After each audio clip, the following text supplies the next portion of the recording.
Thank you for checking out this week's exclusive content video. This week, we are going to cover how we select and source coffees that we bring to you every week. We cover the difference between our tier 1 and tier 2 coffees, the overall flavor profile that we're after here at Storyline, as well as some designations you may see in the specialty coffee industry. First, let's talk about the overall flavor profile that we are after here at Storyline.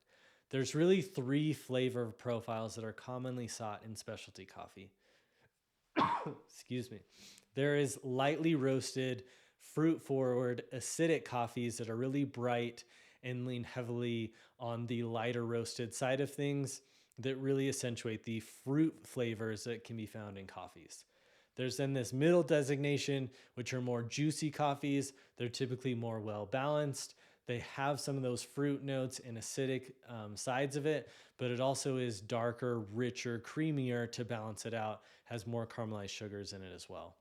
The next flavor profile that you'll see is more of that darker roasted, rich, creamy, sweet, chocolatey coffees. All three of these designations and flavor profiles have their place in specialty coffee, and we also like to source coffees from all three of them. We typically here at Storyline find ourselves in that middle category of juicy coffees that are more well balanced. That's a term I use often when describing our coffees because I like to pull out the fruit notes that can be found in coffee as well as some sweetness and body to balance it out. But like last week, we had a darker, rich, creamy coffee, which I also love. And I like sourcing those coffees for you guys because they have their place and they are really tasty, as well as some experimental processed coffees that lean heavily on fruit forward notes. They may be a little bit more acidic, bright, poppy. And so they all have their place and we source all three areas. Let's talk about the micro lots that we source and select when it comes to our coffees. Micro lots is a designation that is kind of given in the specialty coffee, and it talks about the size of the lot that the producer makes. So it's a smaller lot than what can be typically found.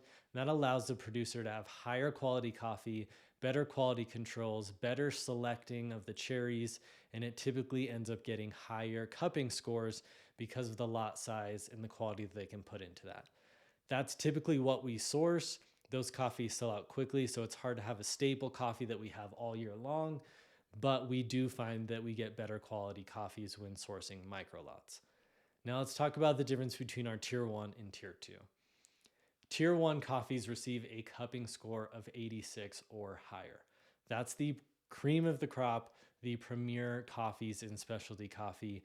They are very hard to source. They sell out quickly because they are graded on 10 different variables and given a scale out of 10. And to have a really amazing coffee that gets a score of 86 or above is difficult to find, but it is some of the best coffee. This week, we are bringing you our Costa Rica Terrazzo San Diego Mill. It is a honey processed coffee, has really great notes of stone fruit, citrus, almond, and honey, and that falls into that 86 or higher cupping score that will push it into that tier 1. Our tier 2 coffees are 84 to 86. So they're still high quality specialty coffee. They receive really great cupping scores, really good tasting notes. They're just not that premier coffee. Lastly, let's talk about the USDA organic designation that you can see on some coffees.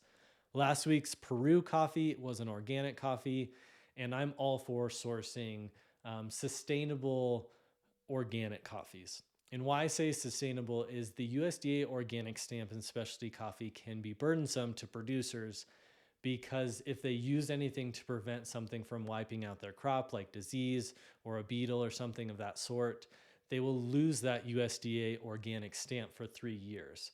So they risk either not having crops that year and not being able to bring in money to their workers and their family, or they risk losing that USDA stamp of organic for 3 years, which is burdensome in either way. So organic foods and those practices are great and sustainable and really good, but in specialty coffee, it can be burdensome. So I hope you guys got some understanding of how we source coffees, what we're looking for. If you guys are interested in certain flavor notes or flavor profiles that you guys want to see more coffees of or processing methods, Feel free to shoot me a DM on Instagram or shoot me an email, text message. I'd love to hear what kind of coffees you guys want to see in the subscription. And thank you guys so much for your support and being a part of our story.